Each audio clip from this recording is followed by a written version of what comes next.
প্রিয় শিক্ষার্থী, দীর্ঘদিন আমাদের শিক্ষা প্রতিষ্ঠান বন্ধ থাকার কারণে আমরা অনেক দিন থেকে স্কুলের ক্লাসগুলো থেকে আসলে বঞ্চিত আছি।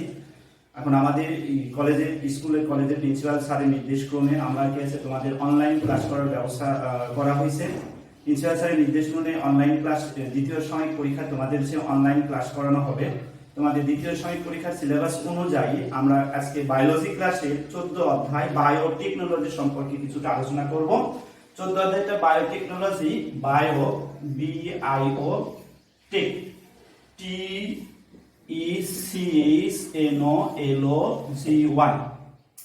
বায়োটেকনোলজি সম্পর্কে আলোচনা করব আমরা। এই অধ্যায়টাকে আমাদের দুইটি অংশে ভাগ করা হয়েছে বায়োটেকনোলজিতে। একটা হচ্ছে টিস্যু কালচার অংশ আর দ্বিতীয় অংশটা হচ্ছে কি জীব প্রযুক্তি বা জেনেটিক্স ইঞ্জিনিয়ারিং। আমরা শুরুতেই কি আছে বায়োটেকনোলজি শব্দটা সম্পর্কে আলোচনা করব। বায়োটেকনোলজি শব্দটি দুইটি শব্দ আছে, একটা হচ্ছে বায়োলজি BIOLOGY বায়োলজি, আর একটা হচ্ছে টেকনোলজি টেক TECHNOLOGY। বায়োলজি শব্দের অর্থ হচ্ছে জীববিজ্ঞান, জীববিজ্ঞান, আর টেকনোলজি শব্দের অর্থ হচ্ছে প্রযুক্তি। সুতরাং তোমরা নাম থেকে বুঝতে পারতেছো কি আছে বায়োটেকনোলজি শব্দের অর্থ হচ্ছে জীববিজ্ঞানের প্রযুক্তি, সংক্ষেপে যেটাকে আমরা বলে থাকি জীব প্রযুক্তি। জীব প্রযুক্তি। তাহলে আমরা কি আছে আমাদের চতুর্থ অধ্যায়টার নাম হচ্ছে বায়োটেকনোলজি। বায়োটেকনোলজি দুইটি গ্রিক শব্দ থেকে নেওয়া, একটা হচ্ছে বায়োলজি আর একটা হচ্ছে টেকনোলজি। বায়োলজি শব্দের অর্থ আমরা জানি জীববিজ্ঞান, আর টেকনোলজি শব্দের অর্থ প্রযুক্তি। সুতরাং বায়োটেকনোলজি শব্দ দুটিকে একত্রিত করলে যেটা হয় সেটা হচ্ছে জীব প্রযুক্তি। আর বায়োটেকনোলজি শব্দটি সর্বপ্রথম বর্ণনা করেছেন 1919 খ্রিস্টাব্দের বিজ্ঞানী কার্ল এরিখি নামক হাঙ্গেরীয় প্রকৌশলীবিদ, যিনি সর্বপ্রথম বায়োটেকনোলজি শব্দটি প্রবর্তন করেছেন। আর বর্তমানে বলা হয়ে থাকে জীব প্রযুক্তি বা বর্তমানে কি আছে যে বিজ্ঞানের অগ্রযাত্রায় বড় একটা অংশ দখল করে আছে আমাদের এই বায়োটেকনোলজি। আমাদের বায়োটেকনোলজিতে দুইটি বিষয় নিয়ে আলোচনা করা, এই অধ্যায়ে দুইটি বিষয় নিয়ে আলোচনা করা হয়েছে। এর ভিতর প্রথম অংশটা আমরা পড়ব হচ্ছে কি টিস্যু কালচার। টিস্যু কাকে বলে, যেটা আমরা দ্বিতীয় অধ্যায়ে পড়েছি। টিস্যু হচ্ছে একগুচ্ছ কোষকে কলা বা টিস্যু বলা হয়ে থাকে। এখন কোষ সম্পর্কে আমরা পড়েছি জীবদেহের গঠন ও কাজের এককে বলা হয়ে থাকে কোষ। আমাদের দেহে বা জীবের দেহে অসংখ্য প্রকার কি আছে কোষ আছে। বিভিন্ন প্রকার কোষগুলোর সমন্বয়ে বিভিন্ন প্রকার টিস্যু তৈরি হয়ে থাকে। এর মধ্যে আমরা কি আছে উদ্ভিদের ক্ষেত্রে শুধুমাত্র টিস্যু কালচার পদ্ধতিটা নিয়ে আলোচনা করব। টিস্যু কালচার পদ্ধতি বলা হয়ে থাকে উদ্ভিদের দেহের কোনো একটি অংশ, শুধু উদ্ভিদ না, এক্ষেত্রে প্রাণীকেও আমরা সংযুক্ত করতে পারি। উদ্ভিদ বা প্রাণীর দেহের যে কোনো অংশ থেকে কোনো কোষ বা টিস্যু নিয়ে সেটাকে কালচার বা পদ্ধতি করে উন্নত মানের উদ্ভিদ তৈরির প্রক্রিয়াকে বলা হয়ে থাকে টিস্যু কালচার। এই বিষয়টাকে আরো সহজ করে বোঝানোর জন্য আমরা বলতে পারি, আমরা বর্তমানে বাজারে বিভিন্ন রকমের যে ফল পাওয়া যায় বা সবজিগুলো পাওয়া যায়, এর মধ্যে অন্যতম একটা কি আছে ফলের কথা আমরা বলে থাকি, যেটা হচ্ছে কি তোমার আপেল কুল। আমরা নাম শুনেছি। এই আপেল কুলটা টিস্যু কালচার বা বায়োটেকনোলজি পদ্ধতিতে তৈরি করা হয়েছে। আপেল কুলটা কিভাবে তৈরি করা হয়েছে? আপেল ফল থেকে কিছু জিন নেওয়া হয়েছে এবং আমাদের দেশি ফল বড়ই থেকে কিছু জিন নেওয়া হয়েছে। দুইটি জিনকে একত্রিত করে নতুন যে ফলটা তৈরি করা হয়েছে, যার নাম দেওয়া হয়েছে আপেল কুল। এটা হচ্ছে একটা বায়োটেকনোলজির প্রযুক্তির একটি নির্দিষ্ট একটা দিক।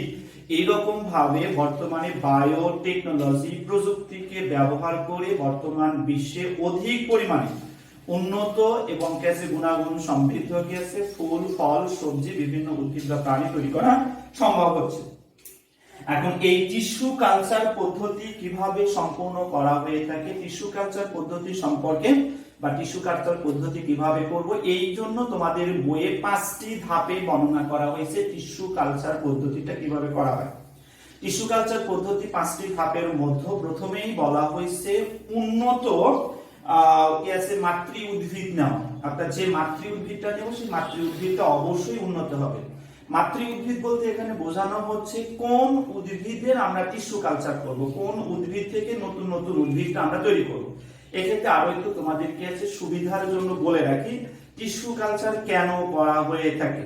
টিস্যু কালচার করা হয়ে থাকে যে সকল উদ্ভিদের ফুল হয় না, ফল হয় না, বীজ তৈরি হয় না, তাহলে ওই সকল উদ্ভিদ কিভাবে তারা বংশ বৃদ্ধি করবে? এখন ওই সকল উদ্ভিদের দেহের যে কোনো অংশ অথবা কি আছে যে কোনো অংশ, ফুল ফল ছাড়া, একটা পাতা নিয়ে সেই পাতা থেকে অনেকগুলো উদ্ভিদ তৈরি করা যায়, একটা মূল নিয়ে মূল থেকে অনেকগুলো উদ্ভিদ তৈরি করা যায়, একটা কাণ্ড নিয়ে সেখান থেকে কিছু অনেকগুলো উদ্ভিদ তৈরি করা হবে। তাহলে এক্ষেত্রে দেখা যাচ্ছে টিস্যু কালচার বলতে আমরা বুঝতেছি একটা উদ্ভিদ বা উদ্ভিদ অংশের যে কোনো অংশ থেকে নতুন একটা উদ্ভিদ তৈরির প্রক্রিয়াটাকে বলবো কি আমরা টিস্যু কালচার। যেমন এক্ষেত্রে আমরা বলতে পারি টিস্যু কালচার পদ্ধতি কেন করা হয়ে থাকে। আমরা অনেকেই যারা গ্রামে থাকে বা গ্রামে বসবাস করে তারা দেখছো নিশ্চয় জমিতে যে আলু চাষ করে, আলু চাষ করা হয়ে থাকে। আমাদের দেশে যে আলুগুলো আছে, বড় বড় যে আলুগুলো আছে, আলুগুলো কেটে কেটে টুকরা করা হয় এবং আলুতে চোখ থাকে, সেই চোখ থেকে কিছু কাক্ষিক মুকুল গজায়, সেই আলুগুলো কেটে মাটি থেকে আছে লাগানো হয়, তার উপরে মাটি উঠে দেওয়া, সেখান থেকে আলু গাছ গজায়, সেখান থেকে আলু পাওয়া যায়। কিন্তু টিস্যু কালচার পদ্ধতিতে একটা আলু থেকে শত শত আলু গাছ তৈরি করা হয় এবং একটা আলু দিয়ে অসংখ্য অসংখ্য বলতে এখানে বোঝাচ্ছে 10, 12, 15, 20 বিঘা জমি পর্যন্ত চাষ করা যায়। এইরকম উদাহরণ হিসেবে তোমাদের বইতে একটা কথা বলা হয়েছে, চন্দ্রমল্লিকার একটা পাতা থেকে এক বছরে 88 কোটি চারা তৈরি করা যায়, শুধুমাত্র টিস্যু কালচার পদ্ধতি করেই সম্ভব। এটা অন্য পদ্ধতিতে আসলে এটা সম্ভব নয়।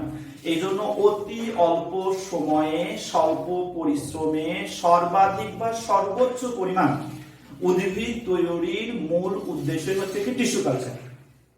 যাই হোক, আমরা টিস্যু কালচার কিভাবে করা হয়ে থাকে সেই পদ্ধতি নিয়ে আলোচনা করব। প্রথমে যে উদ্ভিদের আমরা টিস্যু তৈরি করব, যে উদ্ভিদ থেকে আমরা চারা তৈরি করব, সেই উদ্ভিদটা অবশ্যই আমাদেরকে আছে উন্নত গুণাগুণ সমৃদ্ধ হতে হবে। এখানে উন্নত গুণাগুণ বলতে সেই উদ্ভিদটা রোগ মুক্ত হবে, জীবাণু মুক্ত হবে, স্বাস্থ্যবান হবে, অধিক ফল দিতে পারে, এইরকম উন্নত গুণাগুণ সমৃদ্ধ উদ্ভিদকে আমাদেরকে নিতে হবে। আর যে উদ্ভিদটা আমরা নিব সেই উদ্ভিদকেই বলা হয়ে থাকে মাতৃ উদ্ভিদ। তাহলে স্টুডেন্ট, আমরা কি আছে টিস্যু কালচার পদ্ধতির প্রথম যে পদ্ধতি অবলম্বন করা হয়, প্রথম পদ্ধতির নাম হচ্ছে কি মাতৃ উদ্ভিদ নির্বাচন। মাতৃ উদ্ভিদ নির্বাচন বলতে কাকে বোঝাচ্ছে? এখানে যে উদ্ভিদের আমরা নতুন নতুন কি আছে উদ্ভিদ তৈরি করব, সেই উদ্ভিদটাকে বলা হয় মাতৃ উদ্ভিদ। আর মাতৃ উদ্ভিদের বৈশিষ্ট্য কি করলাম আমরা? উন্নত গুণের অধিকারী, রোগমুক্ত, জীবাণুমুক্ত, স্বাস্থ্যবান, এটাকে বলবো কি আমরা মাতৃ উদ্ভিদ। দ্বিতীয় পয়েন্ট আছে, এই মাতৃ উদ্ভিদগুলোকে, মাতৃ উদ্ভিদ থেকে আমরা যে অংশটা নিব সেই অংশটা যেখানে রাখবো, যে পাত্রে রাখবো, সেই পাত্রটাকে বলা হয়ে থাকে আবাদ মাধ্যম। এই আবাদ মাধ্যমের মাঝে মনে করো যে কি আছে একটা আম গাছ নিয়ে কি আছে আমরা একটা আম গাছের পাতা থেকে অসংখ্য আম গাছ তৈরি করব। তাহলে যে আম গাছের পাতা থেকে আমরা আম গাছ তৈরি করব, ওই আম গাছটা হচ্ছে মাতৃ উদ্ভিদ। এখন আম গাছ থেকে একটা পাতা নিলাম, নেবার পর ওই আম গাছের পাতা যেখানে রাখবো সেই জায়গাটাকে বলা হয় আবাদ মাধ্যম।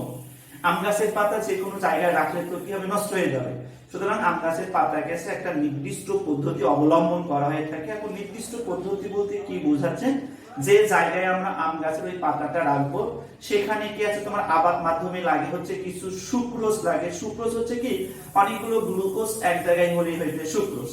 তারপরে বিভিন্ন জৈব মাটি, তারপরে আছে অ্যাগার। অ্যাগার হচ্ছে একটা পলিস্যাকারাইড। পলিস্যাকারাইড বলতে পারে বহু শর্করা, যা সাধারণত শৈবালের দেহ থেকে পাওয়া যায়। তাহলে কাছে আবাদ মাধ্যমে কি কি লাগে? সুক্রোজ লাগে, অ্যাগার লাগে, পলিস্যাকারাইড লাগে, জৈব মাটি লাগে। এইরকম কিছু উপাদান এক জায়গায় করে তার মাঝে ওই আমের পাতাটা আমরা রাখি। তাহলে প্রথম পদ্ধতিটা করলাম হচ্ছে কি, পয়েন্টটা করলাম আমরা মাতৃ উদ্ভিদ নির্বাচন। দ্বিতীয় পয়েন্টটা করলাম কি আমরা আবাদ মাধ্যম তৈরি। তৃতীয়টা করব হচ্ছে কি জীবাণুমুক্ত আবাদ মাধ্যম, অর্থাৎ যে আবাদের মাধ্যমে ওই আমের পাতাটা রাখলাম ওই আবাদটাকে জীবাণুমুক্ত করা হয়। এবং এই জীবাণুমুক্ত করার নির্দিষ্ট কিছু পদ্ধতি আছে। জীবাণুমুক্ত করার জন্য ওই আবাদ পাতা সহ আবাদ মাধ্যমকে একটা কনিক্যাল ফ্লাস্কে রাখা হয়। কনিক্যাল ফ্লাস্কটা হচ্ছে যে ফ্লাস্কের নিচের অংশটুকু চওড়া, নিচের অংশটুকু চওড়া, উপরের অংশটুকু সরু, এটাকে বলা হয় থাকে কনিক্যাল ফ্লাস্ক। এখন এই কনিক্যাল ফ্লাস্কের মধ্যে কি রাখলাম আমরা? ওই আমের পাতা সহ কি আছে আবাদ মাধ্যমটুকু আমরা রাখলাম। রাখার পরে কনিক্যাল ফ্লাস্কটা কি দেব আমরা? তুলা বা সিপি দিয়ে কি করে দেব? কনিক্যাল ফ্লাস্কটা বন্ধ করে দেব। দেওয়ার পর এই কনিক্যাল ফ্লাস্কে একটা বিশেষ ধরনের যন্ত্র আছে, সেই যন্ত্রকে বলা হয় অটোক্লেভ। এই যন্ত্রটা হচ্ছে ওভেনের মতো। এই অটোক্লেভ যন্ত্রের মধ্যে এই আমের পাতা সহ বা টিস্যু সহ এই কনিক্যাল ফ্লাস্কে অটোক্লেভ যন্ত্রের মাঝে রাখবো। রাখার পর সেখানে 121 ডিগ্রি সেলসিয়াস তাপ দিতে হবে।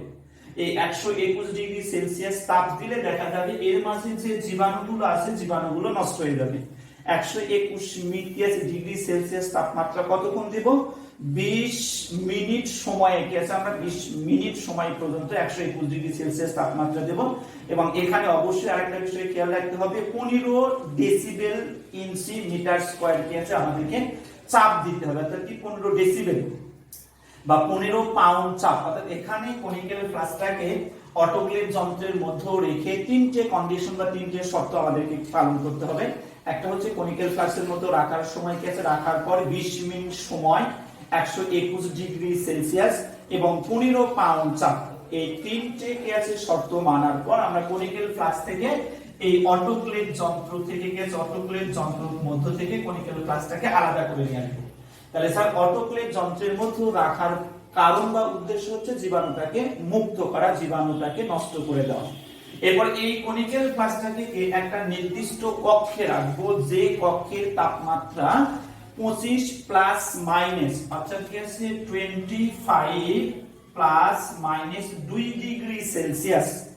25 প্লাস মাইনাস কি আছে 2 ডিগ্রি সেলসিয়াস, অর্থাৎ কি 23 থেকে 27 ডিগ্রি সেলসিয়াস তাপমাত্রা এরকম একটা কক্ষে রাখবো আমরা। এরকম কক্ষে রাখার পর কিছুদিন পরে দেখা যাবে, কিছুদিন বলতে 45 দিন পরে দেখা যাবে এই আমের পাতা থেকে অসংখ্য ছোট ছোট অণুচারা তৈরি হবে। আমের পাতা থেকে সবকে আছে অসংখ্য অণুচারা, অণুচারা বলতে অসংখ্য ছোট ছোট চারা তৈরি হবে। তাহলে একটা আমের পাতা রাখলাম আমরা, রাখার পরে দেখা যাচ্ছে যে সেই আমের পাতা থেকে হাজার হাজার কেসে অণুচারা তৈরি হবে।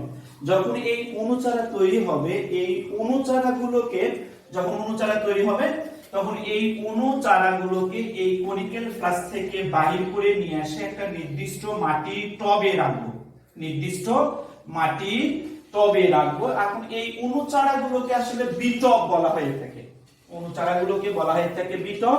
বিটব বলা হয়ে থাকে কারণ এই অণুচারা কোনো মূল তৈরি হয় না। আমরা জানি মূলহীন উদ্ভিদকেই বলা হয়ে থাকে বিটব, অর্থাৎ মাটির উপরের অংশকেই বলবো আমরা বিটব। মূল ছাড়া, মূল হলে সেটাকে উদ্ভিদ বলবো, মূল না থাকলে সেটাকে কি হয়ে থাকে বিটব বলা হয়ে থাকে। এখন এই যে এই কনিক্যাল ফ্লাস্কের মাঝে অসংখ্য অণুচারা বা বিটব তৈরি হয়েছে, এই বিটব গুলোকে নির্দিষ্ট পদ্ধতিতে নিয়ে আসে মাটি যেখানে আছে মাটির পাত্রে এই অণুচারাগুলো এখানে রাখবো। কেন রাখবো? যাতে এই অণুচারাগুলোর কি তৈরি হয়, মূল তৈরি হয়ে থাকে। তাহলে কি আছে, আমরা প্রথম পয়েন্ট করলাম হচ্ছে কি আছে মাতৃ উদ্ভিদ নির্বাচন, দ্বিতীয় পয়েন্ট করলাম হচ্ছে আবাদ মাধ্যম তৈরি, তৃতীয় পয়েন্টটা করলাম হচ্ছে জীবাণু মুক্ত কি আছে করা, চতুর্থ পয়েন্টটা করলাম হচ্ছে কি অণুচারাগুলো মূল তৈরির জন্য একটা মাটির পাত্রে রাখা। তাহলে চতুর্থ পয়েন্টটা হচ্ছে কি মূল তৈরির জন্য কোথায় রাখবো আমরা, মাটির পাত্রে রাখা। এরপরে সবশেষের ধাপ, যখনই এই বিটব গুলো যখন কি আছে ধীরে ধীরে বড় হবে, উপরের দিকে কি আছে বড় হবে, ডালপালা শাখা প্রশাখা গজাবে, এরা কি আছে শাখা প্রশাখা গজাবে এবং নিচের দিকে কি হবে ধীরে ধীরে মূল তৈরি হবে। এটা হচ্ছে কি মূল আর এটা হচ্ছে কি পাতা, কাণ্ড সহ কি আছে পাতা তৈরি হবে। এই যে যখন মূল তৈরি হলো এবং পাতা তৈরি হলো, তখন সবশেষ কি করবে কৃষক, এখান থেকে এই উদ্ভিদটা নিয়ে আসে একটা কোথায় তার জমিতে উদ্ভিদটাকে সে কি করবে বপন করবে। এরপর সেই উদ্ভিদ থেকে ধীরে ধীরে গেছে একটা পূর্ণাঙ্গ একটা বড় উদ্ভিদে পরিণত হবে। এইভাবে কি আছে 5টি পদ্ধতি অবলম্বন করে আমরা যে কোনো উদ্ভিদের একটি অংশ থেকে, সামান্য একটি টুকরা থেকে, সামান্য একটা টিস্যু থেকে শত শত হাজার হাজার কেসে উদ্ভিদ তৈরি করতে পারি। এই প্রক্রিয়া অবলম্বন করে আমাদের বাংলাদেশ সহ পৃথিবীর বিভিন্ন দেশে বিভিন্ন রকমের কেসে উদ্ভিদ ফসল চাষ করা হয় বা তাদের কেসে অণুচারাগুলো তৈরি করা সম্পূর্ণ হয়ে থাকে। তাহলে প্রিয় শিক্ষার্থী, আমি আবারও তোমাদেরকে বলতেছি টিস্যু কালচার বায়ো, 14 অধ্যায়টার নাম হচ্ছে বায়োটেকনোলজি। বায়োটেকনোলজির আমাদের বইতে 2টি পার্ট নিয়ে আলোচনা করা হয়েছে। বায়োটেকনোলজির প্রায় 250 দিক আছে, এর মধ্যে 2টি বিষয় নিয়ে আলোচনা করা হয়েছে। একটি বিষয় হচ্ছে কি টিস্যু কালচার, দ্বিতীয় বিষয়টা হচ্ছে কি জেনেটিক্স ইঞ্জিনিয়ারিং। আজকে তোমাদের যে ক্লাসটা অনলাইনে যে ক্লাসটা নেওয়া হচ্ছে সেটা শুধুমাত্র আমরা কি আছে টিস্যু কালচার পদ্ধতি নিয়ে আমরা আলোচনা করব বা আলোচনা করলাম। আবারও সেটা শুরু থেকে বলতেছি, টিস্যু কালচার বলা হয়ে থাকে একটি উন্নত উদ্ভিদের কোনো অংশ দেহ থেকে বিচ্ছিন্ন করে সেই অংশ থেকে শত শত হাজার হাজার লক্ষ লক্ষ উদ্ভিদ তৈরি করাকেই বলবো কি আমরা টিস্যু কালচার। যেমন উদাহরণ হিসেবে আগেও বলেছি, চন্দ্রমল্লিকার একটা পাতা থেকে এক বছরে 88 কোটি চারা তৈরি করা যায়। ঠিক অনুরূপভাবে আমরা আম গাছের একটা পাতা থেকে কোটি কোটি উদ্ভিদ তৈরি করতে পারবো। এটাই মূলত টিস্যু কালচারের উদ্দেশ্য। আর এই উদ্দেশ্য পূরণ করার জন্য কিভাবে এই একটি অংশ থেকে শত শত চারা তৈরি করা হয়, এর জন্য আমাদের 5টি ধাপ পদ্ধতি অবলম্বন করতে হয়। প্রথমে আমরা মাতৃ উদ্ভিদ দেব। মাতৃ উদ্ভিদটা কি রকম হবে সেটা বলেছি, সেটা হচ্ছে উন্নত গুণের অধিকারী, রোগমুক্ত, জীবাণুমুক্ত এবং স্বাস্থ্যবান। দ্বিতীয় পয়েন্ট আমরা পড়েছি সেই মাতৃ উদ্ভিদের চারাটাকে কি আছে টিস্যুটাকে আমরা কি আছে যেখানে রাখবো সেটাকে বলবো কি আমরা আবাদ মাধ্যম। সেই আবাদ মাধ্যমে কি আছে রাখার পর এই আবাদ মাধ্যমকে জীবাণুমুক্ত করার জন্য আমরা রাখবো কনিক্যাল ফ্লাস্কে। কনিক্যাল ফ্লাস্ক থেকে সেখান থেকে সেই কি আছে টিস্যুর ক্ষুদ্র একটা অংশকে মাটিতে রাখবো মূল তৈরির জন্য। তার এরপর যখন মূল তৈরি হবে তখন টিস্যু তার নির্দিষ্ট জায়গায় গেছে চারা গাছটা বপন করবে। এইভাবে আমরা অতি অল্প সময়ে স্বল্প পরিশ্রমে উদ্ভিদের ছোট্ট একটা অংশ থেকে কোটি কোটি চারা তৈরি করতে পারবো। এরপরে টিস্যু কালচারের গুরুত্বটা নিয়ে একটু আলোচনা করব। টিস্যু কালচারের গুরুত্ব, অসংখ্য গুরুত্ব রয়েছে। এই গুরুত্বগুলোর মধ্যে টিস্যু কালচার পদ্ধতিতে রোগমুক্ত, জীবাণুমুক্ত, তোমার ভাইরাস মুক্ত চারা তৈরি করা যায়। অতি অল্প সময়ে স্বল্প পরিশ্রমে অসংখ্য চারা তৈরি করা যায়। যে সকল উদ্ভিদের ফুল ফল হয় না, এরকম ফুল ফল বিহীন উদ্ভিদগুলোকে টিস্যু কালচার পদ্ধতিতে কি করা হয়, তাদের সংখ্যা বৃদ্ধি করা হয়। এখানে একটা উল্লেখযোগ্য বলে রাখি, এশিয়া মহাদেশের মাঝে একটি মাত্র উদ্ভিদের নাম আমরা হয়তো অনেকেই শুনেছি, টালি পাম। আমার এশিয়া মহাদেশের মধ্যে বাংলাদেশে একটা উদ্ভিদ ছিল টালি পাম। সেই উদ্ভিদটা এখন আমাদের দেশ থেকে বিলুপ্ত হয়ে গেছে। কিন্তু বিলুপ্ত হওয়ার আগে আমাদের দেশের উদ্ভিদ বিজ্ঞানীগণ কি করেছে, সেই টালি পাম্পের কিছু পাতা কাণ্ড নিয়ে অসংখ্য কি আছে এই টিস্যু কালচার পদ্ধতি ব্যবহার করে অসংখ্য চারা তৈরি করেছেন। তাহলে কি আছে টিস্যু কি আছে যে ফুল ফল হয় না, তাদেরকে যে টিস্যু কালচার পদ্ধতিতে সংখ্যা বৃদ্ধি করা যাবে।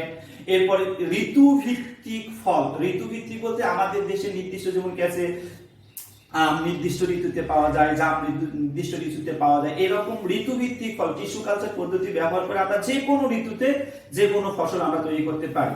এছাড়াও কি করেছে, পৃথিবীর বিভিন্ন দেশ টিস্যু কালচার পদ্ধতি ব্যবহার করে তারা তাদের দেশের অর্থনৈতিক গতিকে আরো সক্রিয় করেছেন। যেমন বলা হয়েছে, তোমাদের বইতে বলা হয়েছে থাইল্যান্ডে কি আছে প্রতি বছর কি আছে প্রায় 40 মিলিয়নের বেশি কি আছে তোমার অর্কিডের চারা তৈরি করে থাকে টিস্যু কালচার পদ্ধতি ব্যবহার করে, যেগুলো তারা বিদেশে রপ্তানি করে প্রচুর পরিমাণ বৈদেশিক মুদ্রা অর্জন করে থাকে। মালয়েশিয়ার কথা বলা হয়েছে, তারা কি আছে টিস্যু কালচার পদ্ধতিতে পাম অয়েল গাছটা কি আছে তোমার পাম অয়েলের চারা তৈরি করে সারা বিশ্বে রপ্তানি করে প্রচুর পরিমাণ বৈদেশিক মুদ্রা অর্জন করে থাকে। এছাড়াও আরেকটা উদাহরণ দেওয়া হচ্ছে, উড়োজাহাজ তৈরিতে একটা তেল ব্যবহার করে, জোজোবা নামক উদ্ভিদের তেল ব্যবহার করা হয়। কিন্তু এই জোজোবা উদ্ভিদ কি আছে মরুভূমি অঞ্চল ছাড়া পাওয়া যায় না। কিন্তু বর্তমানে টিস্যু কালচার পদ্ধতি ব্যবহার করে এশিয়া মহাদেশের যে কোনো দেশে কি আছে চারা তৈরি করা হয়ে থাকে। এইরকম ভাবে টিস্যু কালচার পদ্ধতি ব্যবহার করে অতি অল্প সময়ে অসংখ্য উদ্ভিদ তৈরি করা হয় এবং ঋতুভিত্তিক সেটা পৃথিবীর সমস্ত দেশে কি আছে উদ্ভিদগুলোকে তৈরি করে আমাদের কি আছে তৈরি করে আমাদের খাদ্যের চাহিদা, আমাদের অর্থনৈতিক গতি কি আছে অর্থনৈতিক গতিকে কি আছে সচল রাখা হয়েছে। তো প্রিয় শিক্ষার্থী, আজকে তোমাদের কাছে এই বায়োটেকনোলজি কি আছে এই অংশটুকু আমরা কাছে আলোচনা করলাম। তোমরা বাসায় বসে বসে কি আছে এই যেটুকু আলোচনা করলাম কি আছে 14 অধ্যায় তোমাদের দ্বিতীয় সাময়িক পরীক্ষায় আছে। এই 14 অধ্যায়ের শুধুমাত্র অর্ধেক অংশ মোটামুটি টিস্যু কালচার নিয়ে আলোচনা করলাম। তোমরা বাসায় বসে বসে কি আছে এই লেকচারটা দেখবা এবং বইয়ের সাথে সাথে একটু মিলাই নিয়ে তোমরা কি আছে ক্লাসটা দেখবা, ক্লাসটা বাসায় করবা। তো প্রিয় শিক্ষার্থী, আজকে এই পর্যন্ত। তোমাদের পরবর্তীতে আবার বাকি অংশ নিয়ে তোমাদের সাথে দেখা হবে। এই পর্যন্তই শেষ করছি। আল্লাহ হাফেজ।